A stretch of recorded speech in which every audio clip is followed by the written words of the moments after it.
Hey, it's your old pal Slim, and this is 70mm, a podcast for film lovers. Every Monday, I sit down to talk about recently watched movies with my dear friend and artist, Danny Haas. Robert Pattinson being what I will consider the best movie version of Batman that we've ever had. And our spiritual advisor, Proto. For the first 20 minutes of this movie, I was like on the verge of tears, honestly. We are finishing our Bat journey, finally, with Matt Reeves' film, The Batman. Was this a religious experience for us? Did we cry in the theater? Or did we fall asleep? Join us now.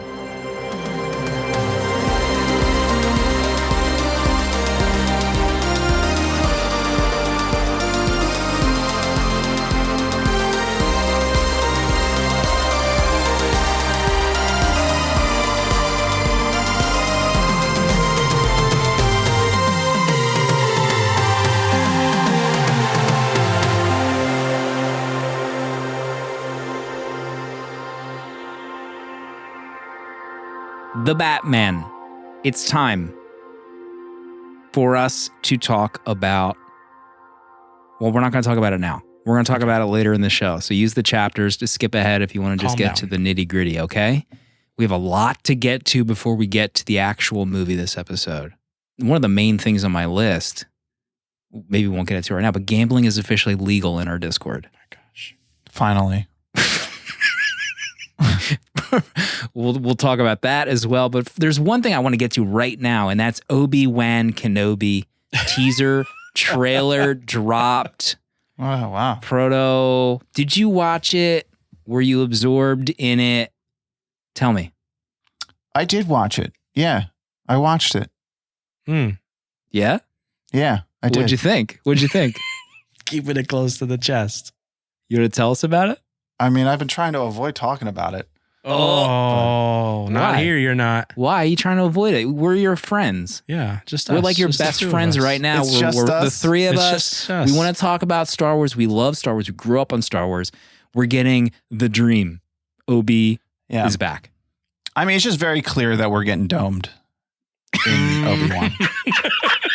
The dome is back. The Disney Dome. The dome strikes again. The dome is here. Yeah, but they It's built very that one clear. town. They built that clay town that he was walking around, right? That couldn't have been domed. Yeah, I don't know. I will just, just put your seatbelt on, hope for the best. Wow, you sound defeated. I'm sorry. Proto, just for the record, Proto is referencing the technology that the Mandalorian was built around. They have that like dome screen. It's like the Franklin Institute. They can put whatever they want on that dome in the background, so it looks like they're filming wherever. And it's like not CGI. It's like a screen. Yeah, So Proto sounds downtrodden. I saw Mando make that same walk out into the desert. I saw Boba Fett do the same walk out into the desert. So we'll see. Danny, are you comfortable enough to give any kind of opinion on the teaser trailer? I mean, our boy looks good. Ewan looks so good. Other than that, them firing up Duel of Fates was impressive. I didn't expect to hear so much John Williams in it, even though he did do some of I think most of the music for the show, if I remember correctly. I mean, I'm excited. How can you not be excited? You gotta be sick in the head. Sick in the head. What about you? I watched it. I wasn't gonna, talk about it. I did watch it. You brought it up. Oh yeah, you weren't going to talk about it, huh? Proto's pissed that he had to reveal his lukewarm thoughts on the Obi-Wan trailer. I did get some dome vibes, and I'm trying not to get sucked into the dome, the downer space of the dome. But I'm on the record as saying Rebels is one of the most incredible Star Wars products ever made. And the Inquisitors in Rebels, like, there is some of the coolest stuff ever in Rebels. Them using those lightsabers as helicopters and zipping around after the Jedi, I'm not going to name who it is in Rebels, but like, let's get some of that on Disney Plus, baby. Like, let's go.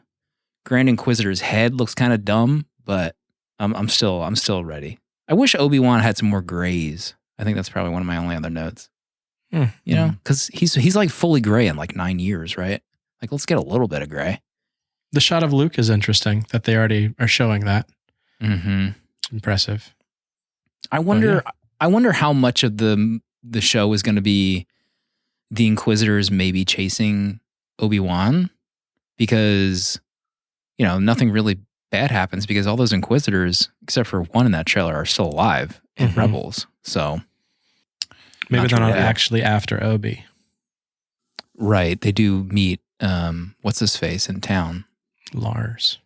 I'm kind of guessing too that like Hayden's not going to show up until like episode 6, and then just episode 5 and 6 are going to be slapping, and then like the last episode, and that's it. We follow trends. We need to move. Proto's rapidly losing energy as we talk about Obi-Wan. He's so distraught with that trailer. Let's move forward. I was going to ask about Elder Ring, but I don't feel like it. Proto has done one thing for the last 2 weeks, and I don't know if Proto has a job. I'm minutes away from IG DMing Proto's wife to ask if he has a job. It's all he's doing is playing this video game, Proto. Proto, can you tell me right now on air, do you have a job still? I have a job. What I do at that job is my business. Did you watch any movies this week in between up leveling your character? I did watch a movie. I promised that I would watch Titane. Oh, I forgot about this review. From 2021, the movie about biomechanical relationships between human flesh and machines, among other things. I gave it 1 star. Yeah, I mean, it's just not for me. This movie is so horrific in the body horror. Like, I had to like turn away and not look at the screen 4 or 5 times. It was like that. Wow. It was that intense and disgusting, like just like painful to watch. So, and I heard that, but I mean, I make this mistake. I've done this. How many times have I done this? How many Cronenberg movies have I watched? It's the same story over and over again. I think it'll be different. It never is. So, I mean, you liked Under the Skin. I would kind of see Under the Skin being similar in tone to Titane. Way less gore. I've seen Under the Skin. I wouldn't consider any of that gory. Did you watch Titane, Danny? No, God, no. I thought in my review, I thought the body horror aspect was a little bit false. I didn't feel like there was like any in it. I just didn't really connect with the story that much. I just want to point out that chat is having their own Marcy Hercules moment. The Titane fans in chat are crumbling. This is the hill they want to die on. That's fine. A lot of love for Titane. We haven't even got into the Batman. There's a lot of love out there for that movie. I'll tell you that much. Go in peace if you love that movie. Yeah, this was on Hulu for you. So when does your Hulu trial expire at this point? I'll cancel it tonight. Got his money's worth. We should say hello to some new friends on Patreon before we move on to Danny's movies. You can join us at 70mmpod.com. Get access to uncut episodes. We don't talk about that too much, but from our live shows in Discord, get access to discounts on Danny's prints, our Discord itself, and our library of exclusive episodes just for supporters. Roadhouse is the most recent addition to the 70mm vault.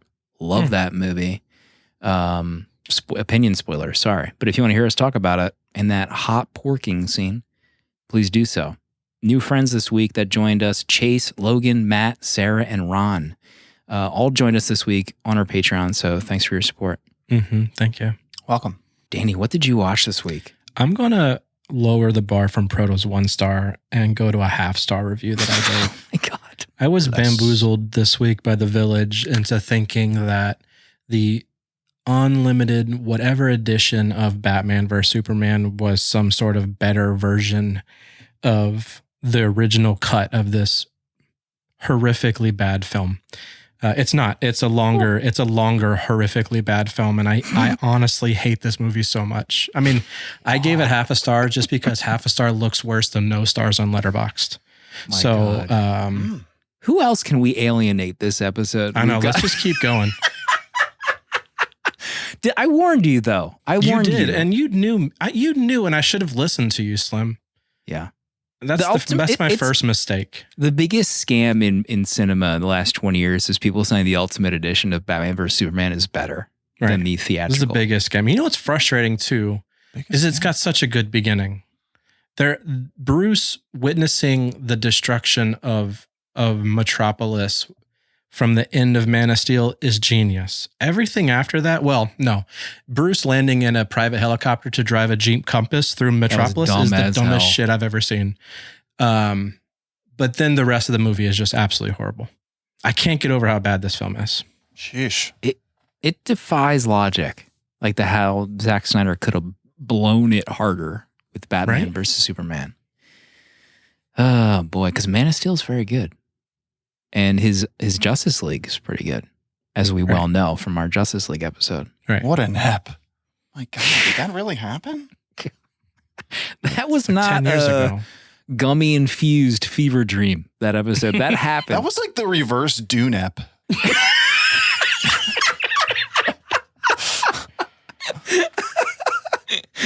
Oh, my God. God, I need to go back and listen to that because our conversation, some of the musical cues I had in that episode were pretty damn good. Brilliant. I'm not going to lie to you. Speaking of genius. He knew what he was doing. And you also saw another one. You saw the Batman twice. You went to see it in theaters a second time. I did. Luckily, I had friends coming in town, friends from the village, friends from Discords, friends from Life, to see an AEW live taping here in Orlando. We had an amazing time at that.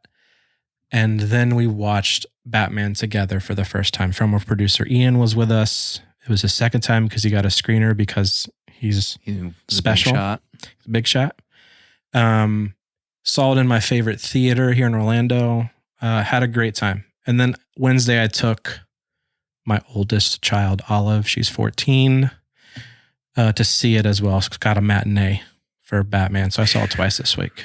6 hours spent on this. Wow. This movie.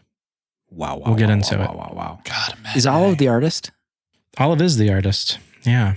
I saw some of Olive's work and she is incredibly talented. She's better than I was at 14. I can tell you that better right than now. You are now. Well, okay. Calm down. Very good. Olive walking out, Megan asked in chat, what did she think? Olive walking out said, I know I'm a big Marvel fan, but this was something special. That's what Olive said. Is that an opinion spoiler from Dan? Could we be figuring out Danny's rating from that review from Olive? Gab, can you triangulate? Mm-hmm. Ready?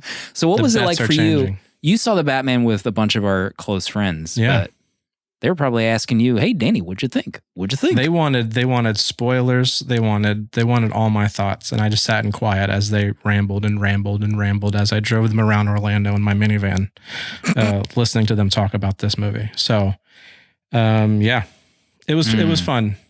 It was fun. Okay. I don't like talking about a movie right after I see it anyway with anybody.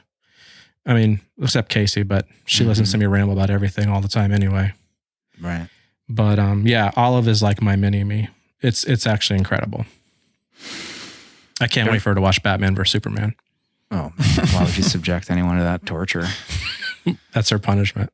Every week we give away a free year of Letterboxd Pro. Gets rid of those third-party ads. Disclaimer, I'm a Letterboxd employee. And how you enter, you just share the show on social media. Tell your friends. Tell your friends that you want them to listen to the show just like you. A photo of 70mm Pod on vacation about to play some WoW, and it's the cast of Cocoon. That's good. It's good. It's real good. So you just want a free year Bunch of Letterboxd Pro. We're not there yet. Maybe we'll be podcasting in our 50s. Who knows what the future holds. If we are still doing this show in our 50s. Doing it in VR. What are you going to do if we're still doing this in our 50s? All you want to think about it. You'll be doing art for it. I know, seriously. Olive will be doing it.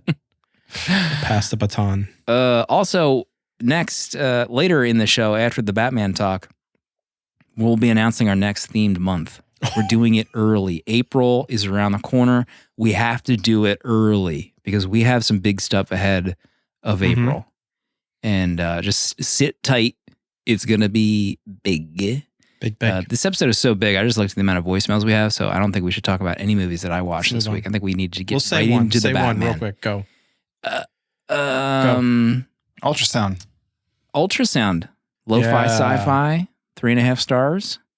I liked it. The trailer looked good. I liked it. It looks cool. I liked really it. Rad. 3.5 star movies are your bag. Make a lo-fi sci-fi shirt for our shop. You need a lo-fi sci-fi shirt. I would wear the hell out of that. It's time. I got one sale. That's one. Dozens of us. All right, it's time. Biggest release of the year so far. Matt Reeves, The Batman 2022. We've been waiting for this movie for like 3 years since they first did that teaser trailer. Back when I was watching trailers, I watched that trailer. And that was all I knew about this movie up until I went in the theaters and see it. Proto, what is The Batman?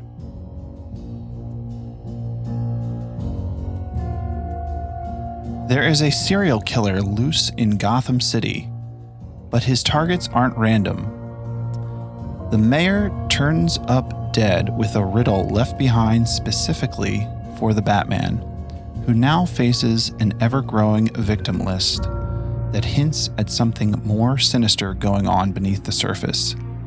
With the help of Selina Kyle, Batman must find the Riddler and end his killing spree before the whole system comes crashing down. The Batman.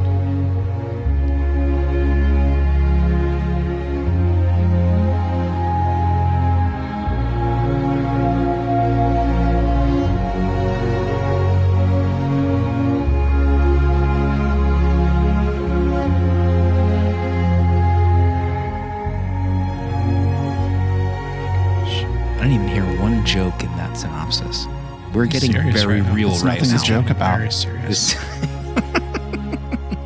Part, do you remember a couple years ago when this trailer came out? Were you excited at all for a new take on the Batman? I was. I somehow managed to not watch the teaser trailer, not watch any of the trailers. When I saw Dune in theater, Jenna, she said, "What are you doing?" As I closed my eyes and averted my gaze from the screen. And I avoided everything I could. And yeah, thinking back to when this was first announced and like those pictures came out and the teaser, I was itching. I wanted to watch it because I was so excited for it. And just the look and just knowing, Robert Pattinson. But I remember at the time thinking also that like the production of it seemed kind of wonky, of like them being able to, I know like with like COVID and just, being able to do it. And it seemed like, well, is this even going to happen? So I remember there was like some, concern with that. I can't remember who posted it, but there was Dolby has a YouTube channel where they interviewed Matt Reeves and a host of other people related to the movie about the sound design, and there's a cinematography version of it. And Matt Reeves mentioned how they shut down. Maybe he filmed like a quarter of the movie, and he actually didn't even know if they were going to be able to film again because of COVID. I think because of how the insurance ramifications of them halting production for that long, they had to kind of they might even just scrap the whole movie. Even Robert got COVID in the middle of it too. Were you excited seeing the teaser? Oh, very much excited. And I'm a definite trailer watcher. I can't get enough of being spoiled. And I was excited. I remember that first kind of Batman walking in the red kind of smoke. You see the suit for the first time, the slow pan, and it's hard to not be excited because of how good the suit looks on Robert, and it felt different. This whole movie I didn't feel like it was trying to be a Nolan film or even a Burton or a Schumacher. This felt like it was standing on its own feet, and it felt intentional. Like we're gonna make our own voice with this film, and you could feel that throughout the whole 3 hour length of this very long movie. Yeah, Daniel just posted some of those teaser photos. I had forgotten about those. Like the red and him in the suit just from like the chest up. Like, holy cow, that feels like an eternity ago. And I remember getting so amped seeing those things. Just red. Like you literally just use a red light. And it's like, I've never seen this before. Batman in red light, Matt Reeves? I'm ready right now. Innovating. Danny, did you guys watch that Dolby interview? I watched both, yeah. Both the cinematography one and the sound design one. Okay, I only watched the sound design one, but I thought that was interesting how when Matt Reeves was talking about getting the to do Batman, he talked about going in for the and he thought he was just going to go and decline it because he said, I don't want to make another action Batman movie. I want to do something different. So I'm assuming I'm going to go to this meeting and just say no. Which is really interesting that he just really, thinking of doing Batman, he knew what he wanted to do and assumed that he wasn't going to be able to do it, but they were open to it. Yeah, it's really fascinating. And he was in the middle of doing the last Planet of the Apes when he kept getting the calls from Warner to come in. And what I love about that story is it's kind of mirrors what happened to Nolan. Nolan kind of, this is how I want to make my Batman movies. And they took the chance on him. And then you have Reeves coming in, making a Batman movie that we haven't seen before. And they're taking a chance on Reeves as well, who doesn't have, like Nolan. I mean, I guess you can consider Planet of the Apes and Cloverfield. I mean, I don't know if Matt Reeves has missed. I didn't see Let the Right One In, or I don't know what that one was called. But it does feel like a risky take nowadays for a director that's not like super big to do a Batman. So that Dolby interview is very great. It's fascinating to watch them talk because he's very open about everything that he did sound wise and then cinematography. It's very special. He's quite a talker. I watched about an hour of the sound design. He does like talking. He is quite a storyteller, that Matt Reeves. I don't want to drift too far, but I would love for Marvel to kind of try and experiment a little bit, like having a director come in and you kind of just be like, oh, you don't want to do what we want to do? What do you want to do? Like, has that ever happened in the last 10 years of a Marvel movie? I feel like, it hasn't. But yeah, I mean, when I think about the Marvel, it would have to be Guardians or anything Taika has done at this point. He feels like the gamble for Marvel. But other than that, I mean, I even still feel like those movies turned out to be kind of a safe, kind of in the vein of Marvel universe. My first note, we usually go around the room. Every host has 3 things that they want to get off their chest about this viewing, and then we'll give our final rating afterward. But I don't want to really harp on the fact that I'm not a trailer watcher, but what a delight to go into this movie and having only seen the teaser trailer from like 2.5 years ago. Like, I can't recommend it enough for blockbuster movies like this if you're at all able. So the introduction to Batman in this movie, when he's doing his speech about the shadows and you're seeing Gotham City, like, are you effing kidding me? I was in the theater. I started to like ascend off my chair. When Robert Pattinson is speaking about the shadows and says he is the shadows, and everyone is scared of if Batman is around. You see people doing crime, and then they're like second guessing themselves because is he over there? Like, that is maybe the best intro to Batman I've ever seen. Not just like in film, but that is the coolest shit ever. And then he comes, you hear him stomping up the steps. Stop. What? I couldn't believe what I was seeing. It's really crazy too, because there's so many different vibes that this beginning gives you. You have when Robert is doing the voiceover, it's that old noir detective kind of feel.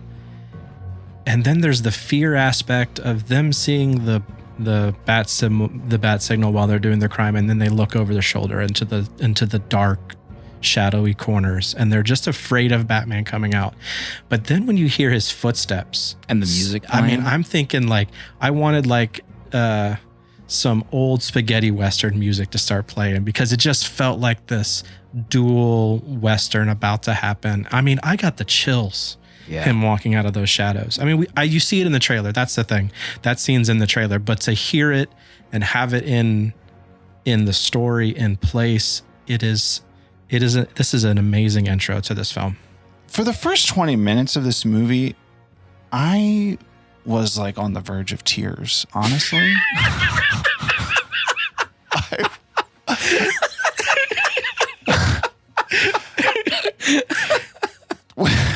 When I mean the narration, the score, like the first, like I had no recollection because I don't know if the score is even in the trailer, but that main theme, the fact that it's like also a play on the animated series theme where it's like the same, dun dun dun dun, but this it's just kind of like a different take on that.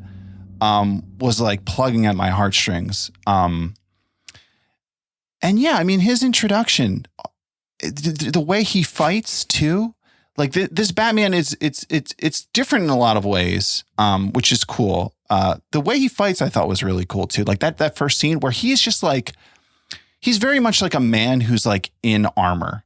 He's like a real brawler in this. Yeah. Like he's not avoiding gunshots. He's just like taking them in the chest. Yes, which is like crazy. And then when he fights those thugs, it's so cool. I just think there was so much like that was thought out about this just to give it. And I don't know if that's what they were actively doing of like, hey, let's try to make this feel different in every way, or if they just had like a vision for how they wanted to tell a story. But it did manage to feel fresh. Especially this beginning scene, the way they introduce him. And I almost was like shocked about how fresh it did feel because you see the other Batman movies and you're like, oh, we're going to go through this again. But it just felt so fresh. Mm-hmm. Like even the trailer, I think the teaser trailer when it first came out kind of got some negative vibes because it was like, violent, dark Batman. We haven't seen this enough in the past. But it was so badass when I was sitting there watching it. And the idea also that like a detective Batman, like, yes, finally in feature film, a Batman who is like literally solving crimes as a detective. And so point out, he's like journaling everything. And Hannah even points out like, yeah, it feels like the animated series. Like we're doing a version of the animated series, which is every freaking nerd's dream on the planet. Like if you boil it down, it's insane. Danny, what's your number one? Number one is Robert Pattinson being what I will consider the best movie version of Batman that we've ever had.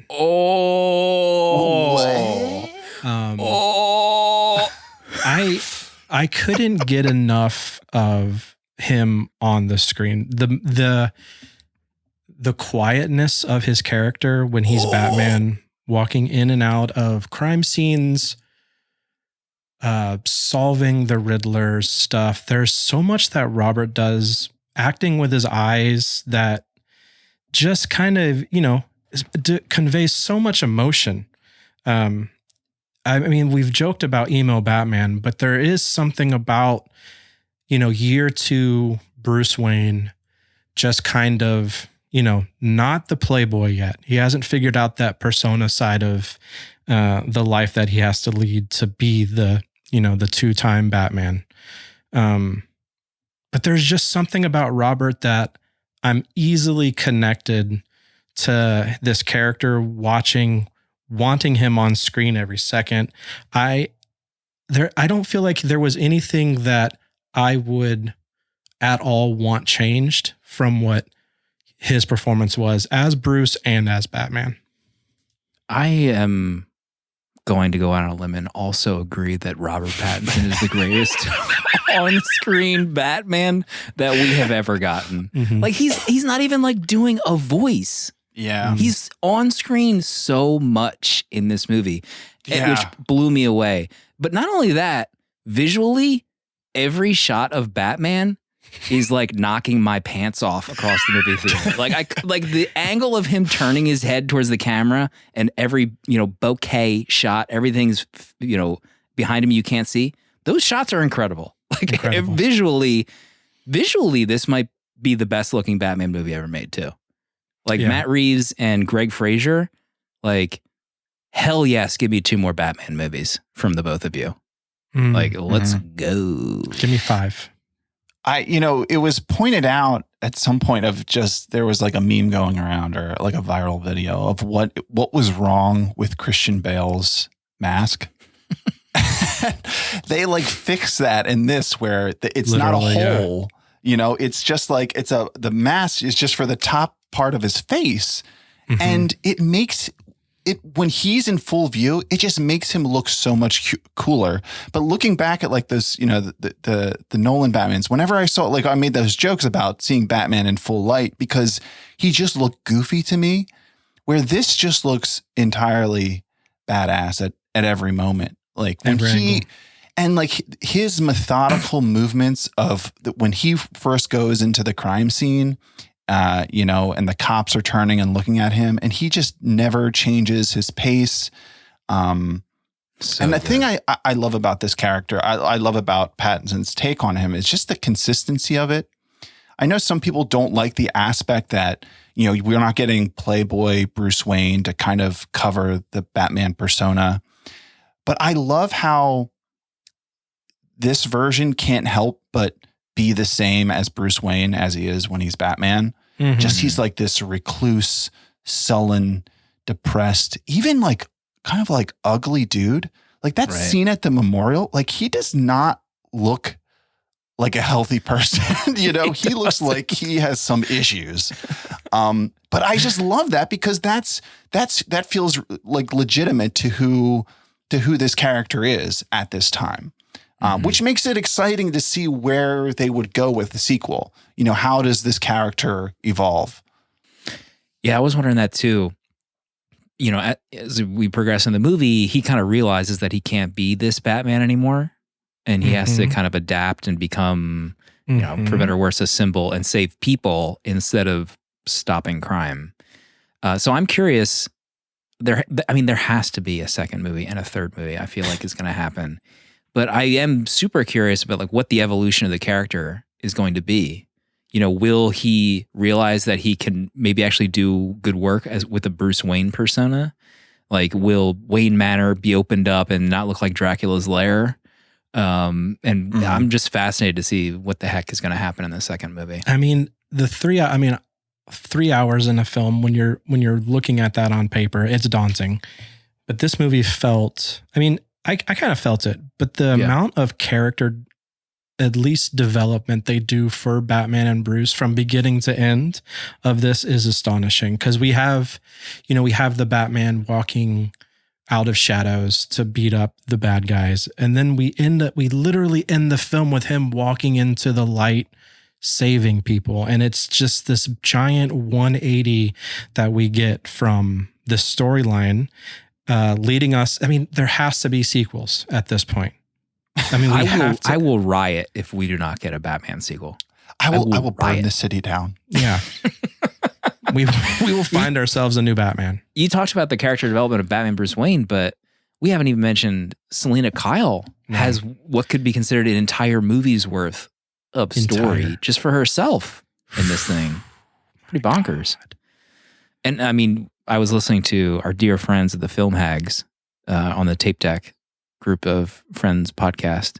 They did a Batman episode, and they really pointed out that Selena Kyle, vastly different from Anne Hathaway, but her backstory is so full in this movie. Like, I was blown away that how full featured she was as a character. They run through like many comic book storylines in this movie about Catwoman, and it's pretty seamless in my opinion. Proto, what did you think? Well, that was going to be my first point. It's just Selena Kyle. I agree. This is the best Catwoman we've gotten, I think. I think Kravitz does like an amazing performance as her. Like, this is Catwoman to me, like watching this. She nails the role. Yeah, and just like the way they weaved it in and out with Batman, it didn't feel like tacked on. It didn't feel like a subplot. Like the writing is just like really solid in this to develop Bruce Wayne, but then also develop Selina Kyle as well.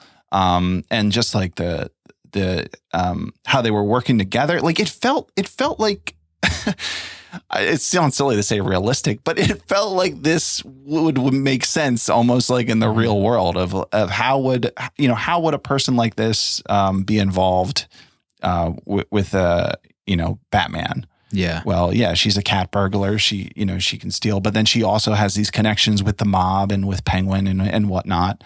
So, no point that I, like cringe or anything really. Like I don't think I really had like a corny comic book moment in this movie. I thought the humor was pretty spot on too. Some of the Batman jokes, like the thumb drive line was funny, and they were all delivered like as perfect as you can get with it not being out of place. I feel like even with like some of the Gordon lines, even though I thought like Commissioner Gordon could have been replaced by a broomstick in this movie. No, Wow. Slim. Let's not move on from Selina just yet. Sorry, continue on with Selina. One of the things that I loved about Selina, especially, I definitely agree with Proto talking about how she's such a fully, fleshed out character in this film, and she does feel like she has her storyline. But also, I loved how they allowed her to be not controlled by Batman in this film. I feel like the Selinas that we've gotten, I never saw the Halle Berry one, so I can't speak on that film. I don't think we will, but no. Even all the way back to Michelle Pfeiffer and Anne Hathaway, both were always at the mercy of like whatever Batman was doing. This film, Selina had her goals, and she was going to do them with or without Batman. And we were kind of allowed to see that. And and Batman just kind of also allowed those things to happen. He never, I never felt like he was this kind of, controlling psychopath that he kind of is, that we've seen. And so it just kind of, I really enjoyed that aspect of this film, and I really enjoyed Selina. I mean, Zoe's performance in this, she's amazing. I mean, yeah. It's hard to, it's crazy because I don't want her off the screen, and I don't want Robert off the screen. Paul Dano is so much fun. Like, it's just, these characters are so well written, so well performed that it's incredible. I mean, how awesome was it for Batman to just walk into that club and interrogate the Penguin? Like 3 times in 3 different forms. Just seeing him walk into a club, right, is, like theatrically in the last 20 years, like an impossibility. And he's walking around with cops. He's walking on the crime scene. He's in the police station. It's just so many scenes with Batman that we've only seen in the animated series we're seeing in real life. It's so cool. I think it is my turn for number 2. The Batmobile scene. Speak on it, brother. Let it out. You talk about being on the verge of tears. When he's lighting up that thing in the alley, I can't even explain what I felt in the theater at that moment. But not only that, but the chase scene after that. Yep. The entire chase scene is freaking insane. It's incredible. And after that, the upside down shot of him walking like that, it's like all-time Batman moment in anything, and we get it on screen in 2022. Unbelievable. I don't remember a time in any cinematic experience where I felt what I was watching in my core. Like when it fires up and the entire chase, like you could feel it in your chest and like in your guts. It was such an incredible scene. I couldn't get over it. And even the design of the Batmobile itself is sexual. Just unreal. Sexual. And the way it's teased before, where he's doing his detective work. There it is. It's up on the lift. You know, you're getting view of like the chassis at different points, the engine. You know, he's working on it, which is so cool. It's so cool. It's just this Batman. He's just on his own, and I love that it's not explained.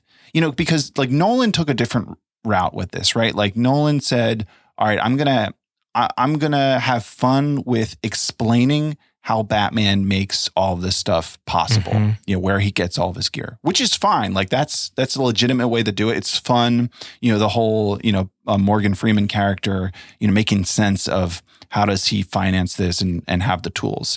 In this though, Matt Reeves just said, he's Batman. He has this stuff. I'm not going to explain anything to you here. You know, you can see it in the background. You know, he built the car himself. What else you want from me? And that works really well. There's a lot that like goes unsaid in this, and surprise, no one cares that, you know, it's not explained because it's Batman. Like you don't have to explain that stuff. Just give us an amazing car. And that's what we got in this. Cause you know, that scene, I mean, again, I am so thankful I didn't see the trailer because that scene was dynamite. Also sitting in the Dolby Theater, that sounded amazing. I was thinking just in the moment you describing the Nolan movies, and Bruce is like, does it come in black? And I was thinking of like the scene from Toy Story where Andy drops the toy and like the toy is the Nolan movies. I don't need you anymore.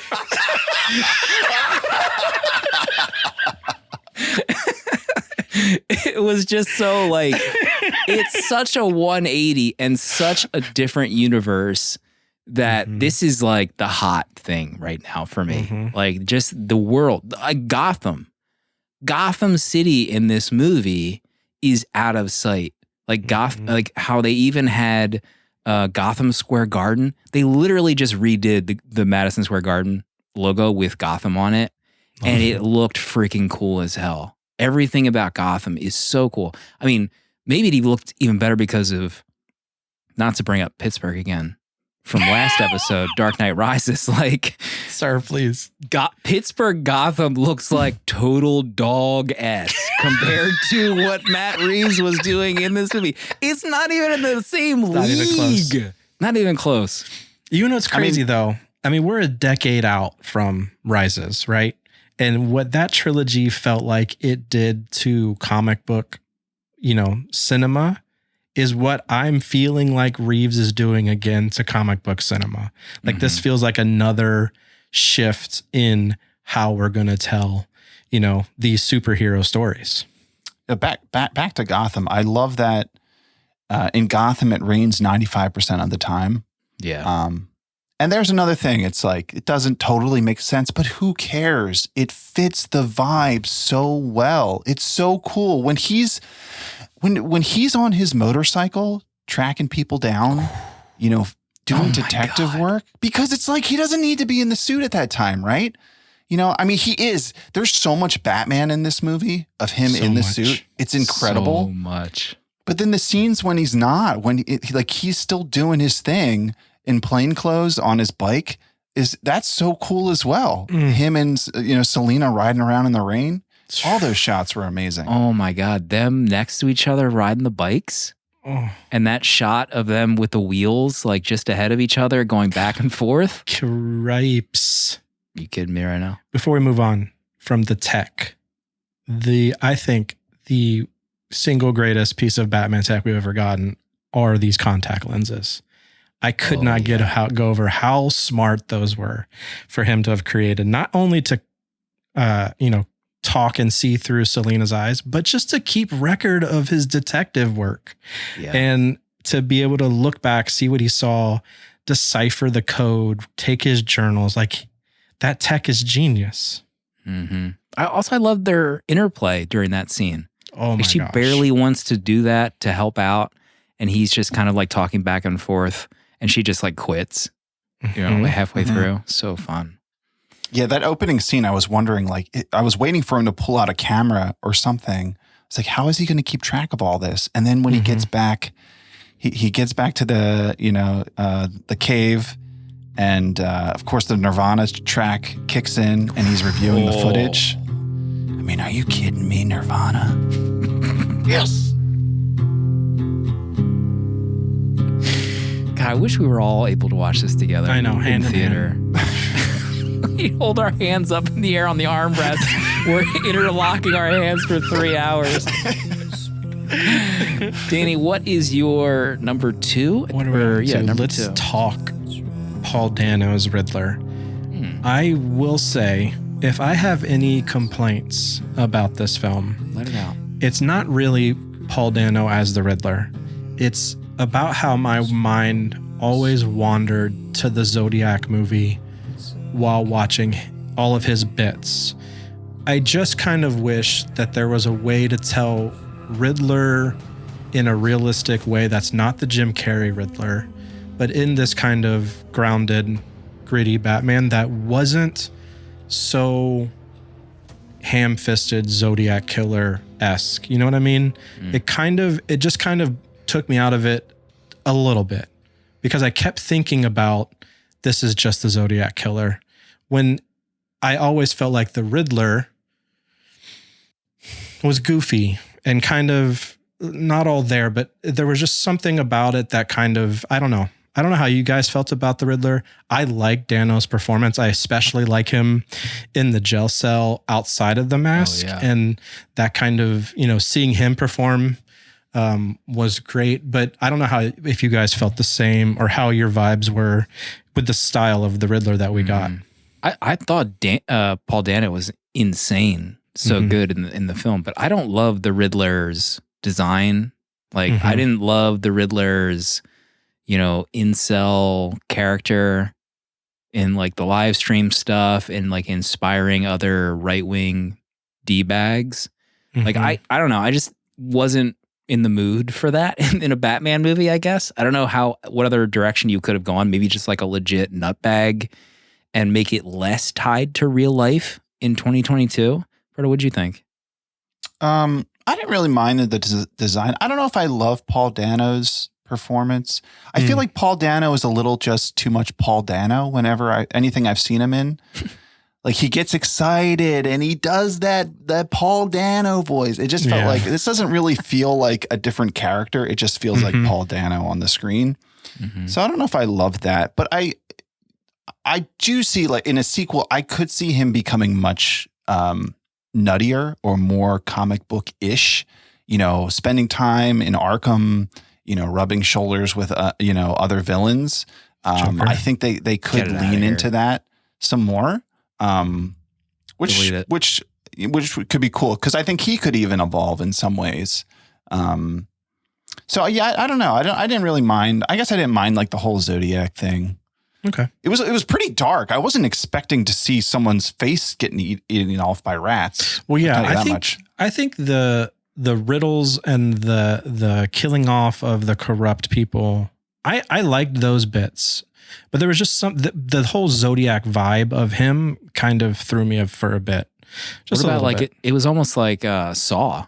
He was also like a Saw villain. That's true. Yeah. It definitely felt inspired by something. I mean, the Zodiac just was on the like forefront of my, mind watching it. Yeah, Megan points out it got real during the end with the snipers. I'm sure we'll get into that in a little bit, the climax of the film. But Danny referenced the like quote unquote Joker scene at the end of the movie. Get that out of here. I was so Matt Reeves. Get it out of here, was bro. So unnecessary. And then there's like stories about he's gone around like, oh, it was actually necessary because I needed to show how crazy things are going to get. You could have done that with anyone that does not resemble the Joker. Like literally Batman's Rogues Gallery. Put Victor Freeze in there. Have like mist come out of a cell or something. Anything but the Joker. Enough. I mean, well, I don't know. If I'm Matt Reeves, the most important villain is the Joker. I would want to get my shot at making a Joker movie too. So, I mean, I can't blame him. And to me, I think that's the natural, evolution of Batman movies. Like you gotta show the Joker because they go hand in hand. You can't have a trilogy. You couldn't have a trilogy of Batman movies without the Joker. It just doesn't make any sense. I don't disagree with that at all. but there just something was off. I mean, it definitely felt forced, that scene. Mm-hmm. Well, yeah, I don't know if I'm alone in this, but I didn't even realize it was. I thought it was Two-Face because of, like, the scarred face. But then apparently I read online that it was confirmed that it's Barry Matt Keoghan. Reeves said it was the Joker. Yeah, I also thought it might have been Two-Face at one point. I mean, they call him a clown. Yeah, I thought that was misdirection, though. Oh, yeah. Misdirection. And we don't need to Classic get tricked at we don't need that it. point. It's We don't hour need any 3 of of the film. I don't need to be tricked. It's time to end the movie. Number 2, Proto. Well, how about just another character? Jim Gordon. Jeffrey Wright. Jeffrey Wright.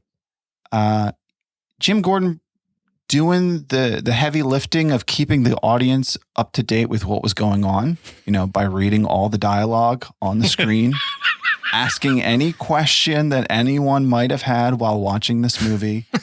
It felt like like he was the training wheels for anybody who got up and got some popcorn and wasn't totally paying attention.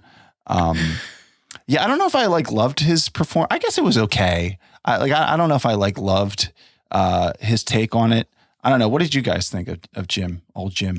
I thought he was a dud. In my notes, it says Gordon. I put Gordon kind of a nothing burger. I don't know what it was. If I'm just so used to Gordon's being so involved, so into it, and maybe it will be in the second movie.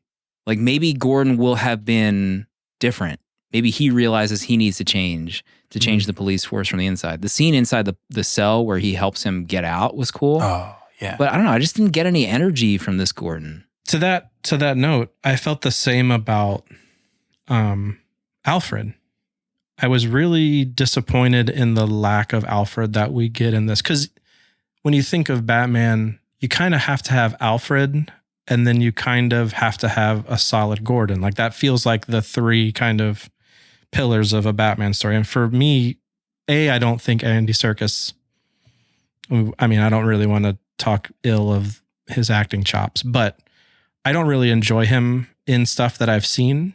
And so I didn't really like his take on Alfred at all. But then we don't really get a lot of Alfred in this, in a 3-hour movie, which kind of was interesting to me. He's also kind of like a dick to Alfred the whole time. Anytime they have a conversation, I felt like pretty bad. I was like, Bruce, cut him some slack. He raised you. Bruce isn't doing good in this. I love this take on Alfred. Oh. I thought it was so different. And just their relationship, like the tension between it, the way Bruce doesn't really care for him, they're at odds. I thought it was just like a fresh approach, rather than getting getting speeches, monologues from Alfred about what Batman needs to do. It was just like they have a tenuous relationship.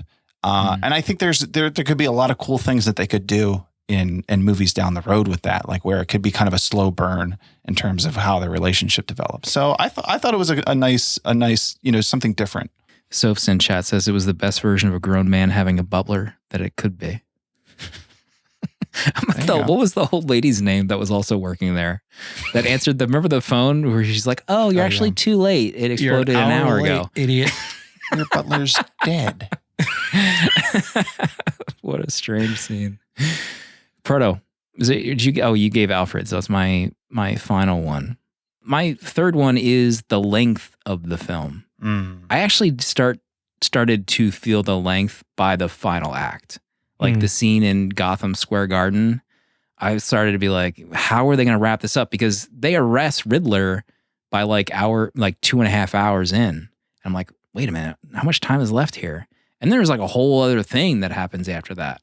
I thought the Gotham Square Garden finale was kind of a letdown, like with the sniper Riddlers that join up and they're like taking pot shots at people. I don't know if maybe they didn't build up that like there was this big event happening or alluding to this could potentially be the final phase of the movie. I don't know. It just, for whatever reason, it didn't really work for me. It didn't feel big enough for Batman to have this like awesome moment to save the day. And maybe that's combined with the fact that I didn't love the design of Riddler as like this right-wing a-hole and him recruiting people to do his bidding. I don't know. Proto, what did you think of the final act? Yeah, I was feeling ending fatigue because this has the symptom of feeling like it has 5 or 6 different endings that, comic book movies can do at times. So yeah, it felt, it didn't feel like there's a flow and a rhythm to a movie and to a story. It felt like it felt like the ending was like Falcone coming out of the lounge and getting shot in the street. That felt to me like the end of the movie. But at that point, there was like a half hour, 45 minutes more to go. And then after that, it's like, when is and I think Jenna turned to me at that point. She's like, how much more movie is there? I felt that too. I was starting to kind of like, I lost sense of like where we were in the movie. And yeah, just that like there wasn't any momentum going towards that. It kind of felt like, all right, this part of the plot was solved. Oh, but now here's this other surprise thing that's going to happen as well. And it kind of like lost its rhythm for me. And could be connected to an existing Batman storyline, Year Zero, where Riddler flooded the city and they had to deal with the fallout of that for like an entire year. And that's when really character evolution really happened in a certain storyline. And I was thinking of the scene where you're kind of wondering if Riddler knows his secret identity because he's talking about Bruce Wayne, which I thought that scene was really cool. And I was actually wondering if that was going to be the ending, because there's another comic book storyline that Danny hates bringing up where the Riddler does know his secret identity. And he tells Batman that, like, I'm going to tell the world. And Batman alludes to, what point is a riddle if you explain the answer to everyone? And Riddler like craps his pants and he's like, oh shit, I can't tell anyone your secret identity because then I don't have any power. And that's how he shuts him up and keeps his identity. So I was actually hoping for something like that to end the movie, but it didn't happen. Danny, what did you think? I definitely felt the, ending fatigue for sure at the end. I do enjoy a good final Batman fight. And I loved him using like the Bane serum esque to shock himself back to save Selina for that one last time. I don't know. I really did kind of like the ending, but yeah, maybe it could have been changed a bit. For me, I kept getting, there were so many times where Bruce had the long pauses or took, there was a lot of shots of the mayor's son that was killed. Oh yeah. And how I would just kept getting this, like, could this be a Robin character in the next couple films? Could this be a Jason Todd type character where in the next film Joker kills him? Are we going to jump that far into the future? Because, Hush is blasted across the screen really big. Hush is my favorite Batman comic, and it deals a lot with Jason Todd. And I don't know, there's a lot of really subtle nods to comics in this that I was surprised about. Yeah, the ending, it just felt a bit long. I was a bit winded at the end, to be honest. I do like the ending with him and Selina a lot. Oh yeah. Such a great ending. Yeah.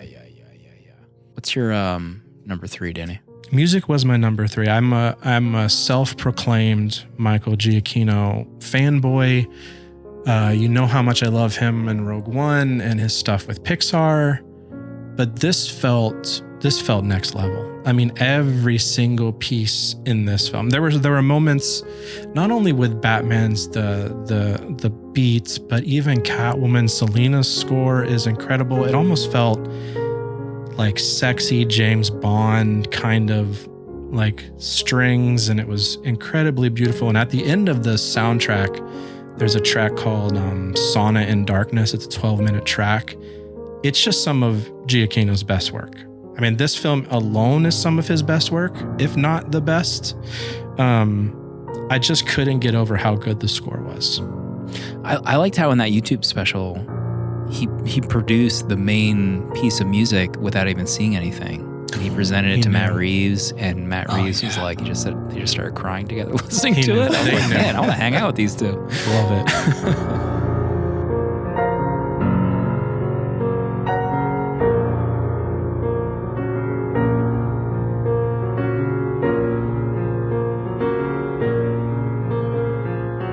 Soph asking, would you turn left? Would you go with... to follow Selena? Would you follow Selena Kyle Proto at the end of that movie instead of going back to Gotham? No, the city needs me. Your final point, Proto? I guess my final point is more of like a question about like the plot. So when Batman is in Arkham talking to Riddler, and and Riddler asks him like, oh, so you didn't solve this portion of my plan yet? And then Batman goes back, and then he sees the carpet scraper or whatever, his tool, and then he pulls back the carpet and the map was there. Were there like clues before that he was supposed to be able to figure out the Riddler's greater plan? That like I think he was supposed to have figured out the carpet tool way early on. That he was supposed to use it to pull up the carpet? I mean, yeah. I think that's not that I'm saying that is very well told. I think that's the mindset of the Riddler, that he should have figured that out sooner. Mm-hmm. Okay. Yeah, I think I was like a little disappointed that there wasn't, I don't know.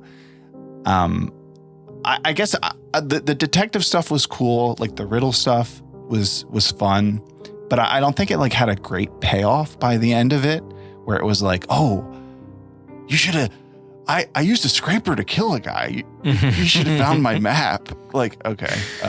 Right. I don't know. I thought that was pretty weak. I mean, maybe something about like all the points that were destroyed were somehow related to the people he murdered.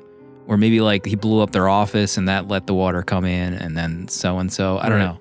That was another thing that it wasn't very Riddle-ish, like that big thing of him like cleansing the city.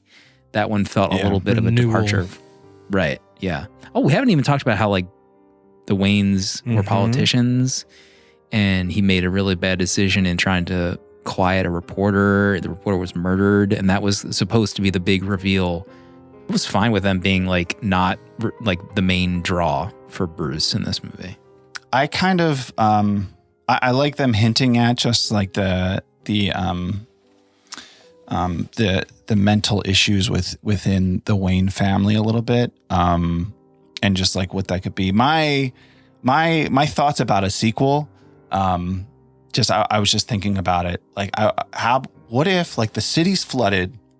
Penguin starts like taking over, and then I guess Joker and Riddler are working out of Arkham, and then Batman has to go into Arkham, to get those stooges out of there. Stooges. How about like they start Arkham City being the title of like the next movie or something? Oh God, Arkham Knight. Arkham Knight. Remember that one? Arkham Knight was the greatest game ever made. Yes, we were so hardcore into that game. Hardcore. But I mean, Arkham is such like that would be awesome just to explore more of that stuff. Yeah. Honorable mentions. I actually thought that the Riddler might be revealed as his long lost brother. I thought that was going to be the storyline, like literally up until towards the end of the movie. Oh, is this when he finally says it that he's a Wayne? So I was curious how hard they were going to go and just kind of change things around. Final rating. This is tough. This is real tough. Our conversation has been 5 stars, if I can be frank with you. Our conversation alone, 5 stars. But my initial viewing of the movie is 4.5 stars. I did feel some hardcore fatigue at the end of the movie. I didn't like the finale. I didn't love the Riddler character. Everything else was just like off the charts insane. Like, I'm so excited that this exists. This viewing just made the Nolan stuff look like poop. In my opinion, like hardcore. 20 years, poop. Matt. I know it's been 20 years, so we just watched it over the last 3 weeks. Cripes. So I'm so ecstatic for Matt Reeves to just do whatever the F he wants. Problems aside, I'm ready. My body is fully ready. Danny, final thoughts, rating? Final thoughts. honorable mentions. We didn't talk too much about Penguin and how unrecognizable what's his name is in that. Colin Farrell. Colin in the entire performance. Never once was like, oh, this is Colin Farrell. Like it was incredible. Mm-hmm. Also, when he's tied up and does the penguin walk, I laughed because that was funny. Yeah, it was great. Like he's just waddling like a penguin. So hilarious. This is a 5-star movie. Easily 5-star. I had an incredible time watching it twice with my friends, with my daughter. This is easily the best Batman movie that's been made so far. And Matt Reeves, if you're listening, I need you to develop a Robin storyline for me, please. I need my Robin storyline, please. Amen. Matt Reeves, if you're listening still, don't listen to him. Keep Robin out of here. Don't get a 12-year-old ward. I don't need a 12-year-old. For Bruce Wayne signing up fighting crime. I don't want it. I need you to right all the wrongs that have been of Robin in the past. And do not listen to my wife. We do not need Timothy Chalamet in this. Danny's wife suggesting ever. Timothy Chalamet get him out of here as the boy wonder. No. Could it happen? There's a lot of casting buzz right now.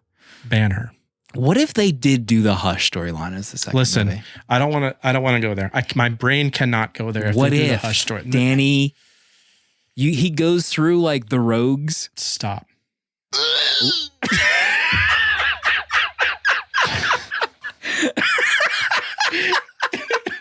Matt Reeves, if you're still listening. If you're still listening to this point. I know you've read Hush. I know Make it happen. I will go 5 stars for you right now, Matt Reeves. If you do Hush. We will up our stars for you right now. Proto, final thoughts before we get to 30 minutes of VMs. Final thoughts. I feel like we covered everything. I love the Batman suit. I love how it's a gray suit up close. I think he looked amazing. We didn't talk about the squirrel suit when he jumps off the building and then hits the overpass. How stupid is that? That was awesome. Great, man. He would have broke his neck and his back. He was snapped his neck. That was cool. My God. That roll credits right there. The opening of this movie, like I said, first 20 minutes, religious experience. Watching this, loved it. Loved so much of this. I did feel the length though and the multiple endings. Talking about it, man, you guys make me. Is this going to be 5 stars?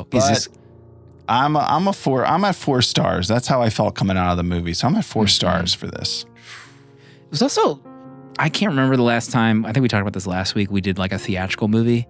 Like I saw this last week, and I couldn't get to the theater again to watch it again before release. Usually when we do these movies, I watch it like the day before, the weekend before, but long time. I was like frantic writing notes out of the theater. I was like, I'm going to forget all this. Yes. Yeah. Now, we alluded to it earlier, but Proto launched legal gambling in our Discord. Yes. Can you explain that a little bit to some of our listeners, Proto? Yes. So we had this idea, people like to try to predict of what our ratings are going to be, and usually our added rating, add all of our stars together, and what will it be? So I thought, what if I added a feature to V'ger where villagers could just they could place wagers on that. Yeah, thank you, Danny. Stupid ass. V'ger, the supercomputer that Proto built, the supercomputer that loves movies. Yeah. So all villagers get an allowance of some V'ger coins at the start of the month, and they can place a wager, on it to try to hit what our rating will be. To see who can predict the best. So if you nail it, you double your winnings. If you're within 1 star, you get your winnings in a half. If you're within 2 stars, you break even, and then anybody outside of that range, they get nothing. Money. They lose it all. So this is the first attempt. We got, let me see if I can look at how many wagers did we have? Did you nail it? Did you bet it all on the real ratings that took place? Did anyone get it exactly? Well, here, let me close out the bet. Let's see if this works. Oh, God. I don't know. I've never done it live here right now. Yeah, this could be the end of V'ger. PHP. And what was our over? So it was 13.5, right? 5, 4, and then 4.5. That sounds right. All right, here we go. We'll see if this works. Oh, you know what? I broke it. Hold on a second. I just deleted all records of all bets. I closed it. Here, let's try that again. /commit. Oh, there look it at is. this. Cha-ching, cha-ching, Whoa, cha-ching, cha-ching. whoa. Did it in the wrong channel. Feature's but that's going okay. nuts right now. Yeah, so a lot of winners tonight. Look at these winners. My God, I can't even keep up with chat right now. I'm going to stroke out. This is awesome. What a night. Proto continues to iterate, innovate, you name it. He never stops. Before we move on to the VMs, last couple of weeks we've been hearing from a dear friend of ours, and we were hoping he'd dial in right now, but I don't know. Oh, hold on. Excuse me. Hold on. Everyone, hold on. Cut it. Let's see if we have a VM right now from a dear friend of ours, the Batman. Hey, 70mm, it's me, the Batman. I heard there's a new picture about me. People saying it's a Batman never seen before. Saying that my Batmobile has never looked so good. People saying Selena Kyle is so sexy they're getting turned on by their cats. First of all, maybe get yourself spaded. I have personally felt the warm embrace of Selena's bosom, and never once have I a cat. Secondly, people are surprised to see that I keep a diary, as if I haven't always done this. As if. I have my diary right here, and I can read some of it for you.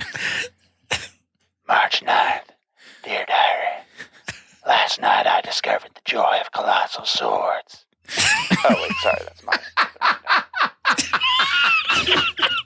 November 4th, dear diary. We found another clue left behind by the Riddler. The riddle said, now I'm a fat house cat, cursing my sore blunt tongue, watching the warm poison rats curl through the wide fence cracks. Fat house cat. If me and Selena get married, will you grant my gothic home decor? Warm poison rats. El Rada, Nolada, Giuseppe, Gelato, Nude rat, poison, Batman. Anyway, that's just a peek into my detective process. Alfred said that it wasn't a clue, just lyrics to a song. I told him to stop. I told him to stick to making tea. Leave the detective work to the bat brain. Anyway, thanks 70M for covering my life and legacy. There's more to come. Bye. Lord have mercy. What a run of VMs from quote Incredible. the Batman. Thank you, Batman. Christian Thank Bale you. Batman, probably. Appreciate you. Nicolas Cage Batman. Whatever you want to call him. You pick. You decide. You can leave us a audio file, email, you name it, at 70mmpod.com. And the Batman awakened something in many people this week. So buckle up, baby. Let's get to some emails first. Brian emails in. Hey, 70mm, it's Brian again. My girlfriend Lily and I took the journey and watched all the Batman movies together. Keaton's hairline, Kilmer's lips, Clooney's sigh, and Bale's voice. Can you rank all the movies? Love you guys. I think, Danny, you already said the Batman is now number 1.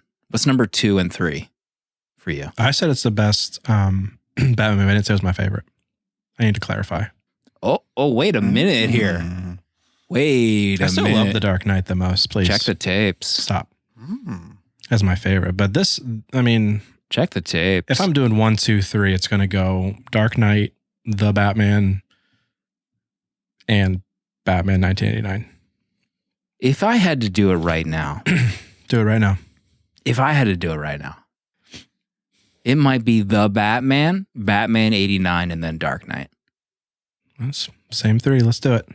Proto? I don't know. I hadn't really thought of this. Probably Dark Knight, the Batman, and I think I'll just do 2. Thank you, Brian. Next letter, break in case of sadness is the subject line. Oh, gosh. Matthew in chat says Batman Returns Erasure. Yeah, Danny.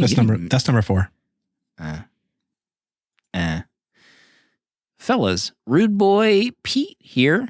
I just wanted to request that you commission a sad version of the new theme song. The Brokeback episode had me bawling because I'm a dad and that has made me soft. But Proto was rapping on the short story excerpt, which was so beautiful. And then y'all exited on your neon lights and 80s synth glam outro, and I was unable to linger in my despair properly. Clearly, you need a piano or violin only stripped down version of that killer theme riff. So when you end on a sad note, you can play us out to properly think about our feelings for the next 7 days until you record again. I will volunteer to lead the charge to either fundraise for this commission or make it sloppily in GarageBand. Your choice. Eternally yours, Rude Boy Pete. It sounded like a threat a little bit. We know a pianist. We know a very talented musician. That's true.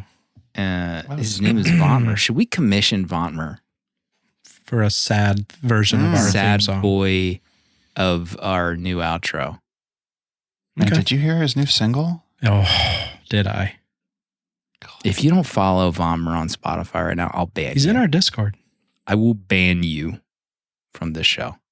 Thank you, Peter. Sorry, guys. I just got back from a run. Hey, 70mm, it's your pal Ben, a.k.a. No Soul, and just calling in to say a couple of things about Matt Reeves' Batman. Biggest note I want to say, guys, is I feel like this movie does Gotham right. And I don't think I have ever experienced fear inside of a theater like I have with this movie. I'm not doing anything illegal, but I'm very, very worried that Batman is coming for me. The main story of my call tonight is, so I go and see this movie. I get home about midnight. My wife is still awake, and I want to assess whether she would like this movie or not. My wife has a very particular taste, so I start off by asking her, hey, did you like the Christian Bale trilogy? And she goes, yeah, I did like that trilogy quite a bit. But that's because Christian Bale's a hottie and he's very cute. To which I looked her point blank in the eye and said, and Robert Pattinson isn't? To which she scrunched up her nose and said, ooh, no. Oh, my. So if anybody in the VHS Village knows a good marriage counselor,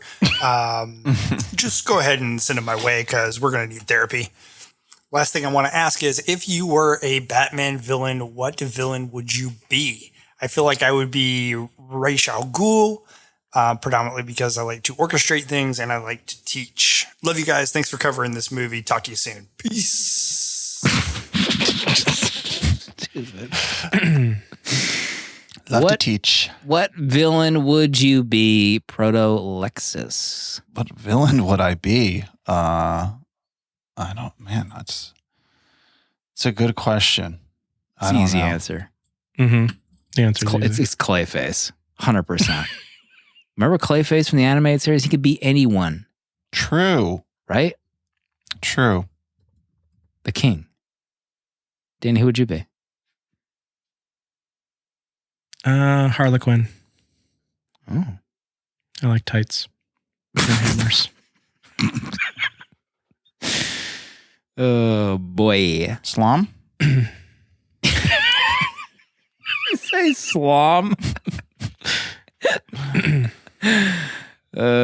Cripes. All right. Next VM. Hello, 70mm. Master Stone is away on holiday, but he sends his regards to the village.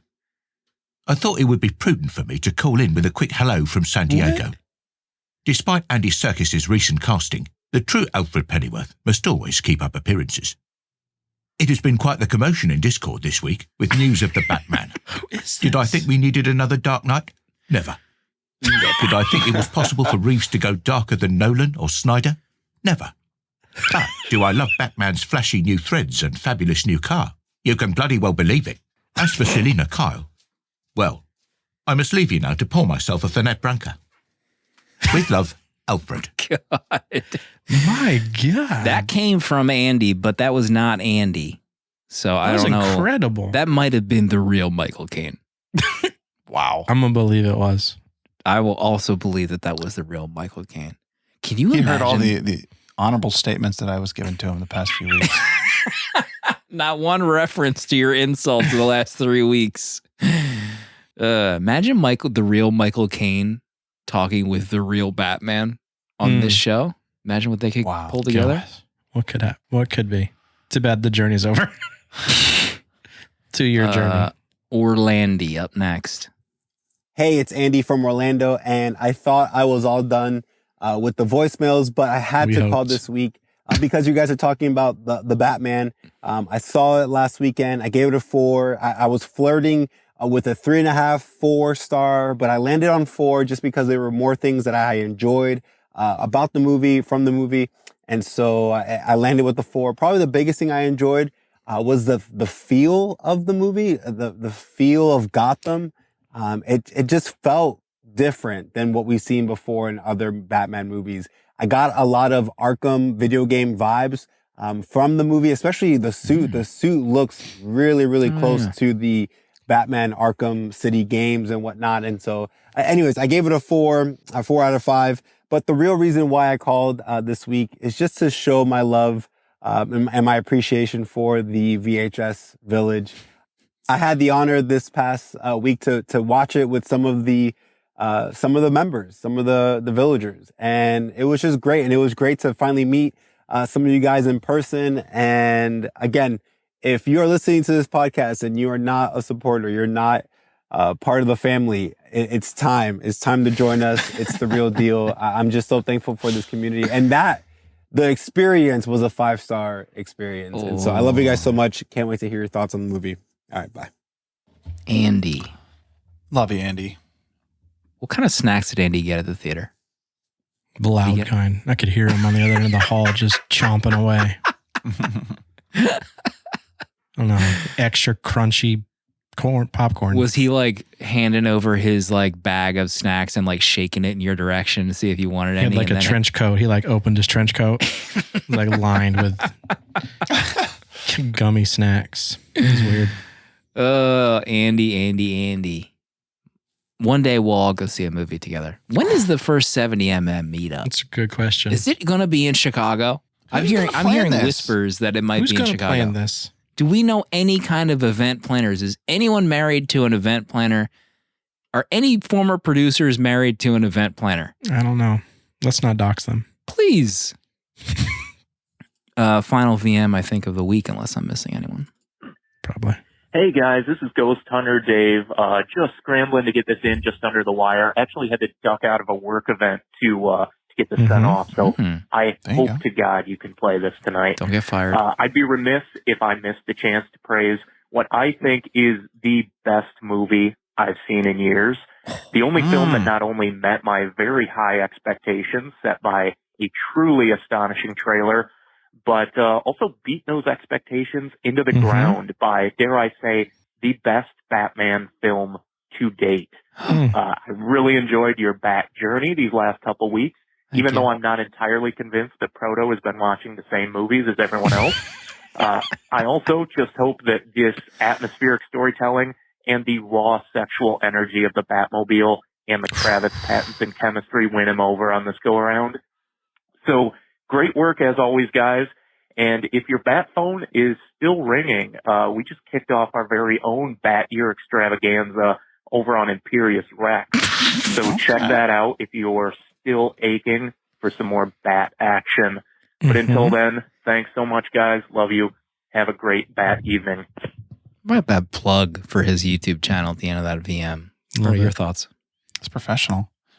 He's a pro. Yeah, I mean, tune into that because Ghost Hunter Dave probably dressing up as Selina Kyle for that show, which is exciting. Recent video, he was dressed as Batwoman. There you go. The classic purple one. from the 60s TV show. He can do it all. Thank you, Ghost Hunter Dave, for that VM, and check out their YouTube channel. I think it might be time to announce it's time. Our next theme for April. This is big for us. We did it last year. We're doing it again. The road to the Batman ate up a lot of time in March. We planned this event 2 years ago. Mm-hmm. Okay? Last year, we did it. It was a big success. We covered some amazing films. And this year, we're doing it again. Couldn't time it right for March, but Leading Ladies Month Volume 2 is return happening in April. It's official. We're back in the saddle again. Redux. We're back. Proto, you ready to reveal your pick for April right now? Oh. I am not. I got to put on my thinking cap. This is a big pick. It's a big pick for me. Big pick. Big I might pick. know my pick already. I do too. Oh, you know what? I think I did have an idea of a pick. Let me see. Did I write this down somewhere? Don't say it though. Oh. Okay. Do I remember what our movies? I think we had Contact was one of my picks for Leading Ladies. I think Aliens was one of the movies that we did. Looking Orlando. Top My secret. gosh. Oh, the Orlando pick. The Tilda Journey. A Woman Under the Influence. Oh, that's playing at my local indie movie theater right now. Contact. The Enzian Call Us. House. We had Soph on in To May announce Hags. of 2021, and that's when we announced the Film Hags podcast with Soph. Oh my gosh, House. What a month. Oh my God. This doesn't even feel like that long ago because we started our Indiana Jones right after that. Geesh. 2 years ago, easily. Maybe 3. So we have 2 weeks before we officially kick that off. And to get everyone into the spirit of Leading Ladies Month, we will be covering a movie that's on HBO Max next week. This is the big one. Thelma and Louise is our next movie next week. Get these Batmen out of here. Get them out of here. I've had it. Get them out.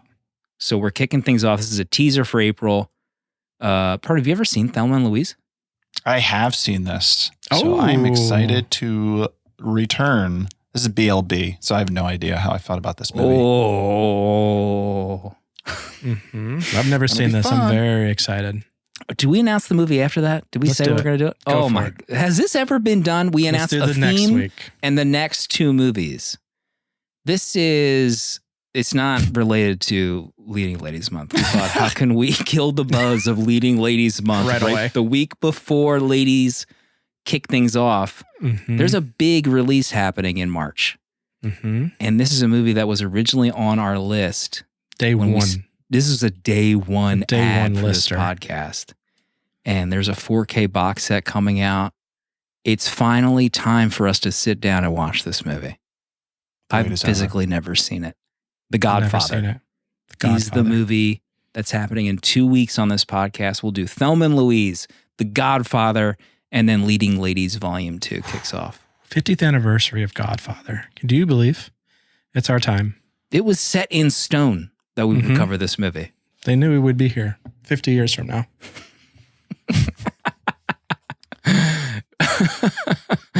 Proto, your thoughts on The Godfather? The Godfather. Well, I mean, if you're going to try to balance out Leading Ladies Month, I mean, this is the most bro dude movie of all time. So I guess that's something. Shoot. So Thelma and Louise is next week. Thanks everyone for going on the road to the Batman with us. It's been a lot of fun. A lot of friends of ours joining us on this journey. It means a lot. Closing thoughts, Proto, as we head into next week with Thelma and Louise. Thanks everybody for coming on the Bat journey. There was a lot of misses in there. But I think we got out batting 500, right? We got 2 good ones, 2 bad ones.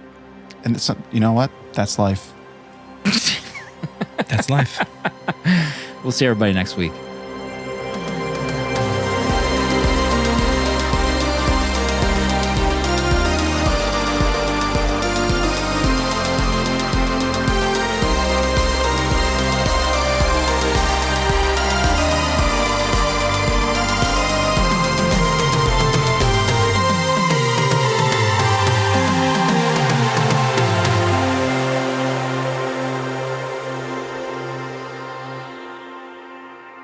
70mm is a tape deck production featuring original artwork provided by Danny Haas. Spiritual guidance and V'ger, the robot who loves movies, provided by Pertalexis. Producer at large, Dale_A. Transcripts provided by Sophie Shin and music composed by Cinematrix. Prints and other merch are available on 70mmpod.com. This episode was mixed, edited, and produced by me, Slim. Support our Patreon for access to our VHS Village Discord to talk movies with new friends, access to our exclusive episodes in the 70mm vault, discounts on merch, uncut episodes, and a physical membership card mailed to you. To check out other Tape Deck podcasts, find the link in the episode notes. And if you'd like to support our friends at Letterboxd and upgrade to Pro or Patron status, you can do so with a 20% off discount using the links on 70mmpod.com. Goodbye. This is a Tape Deck podcast.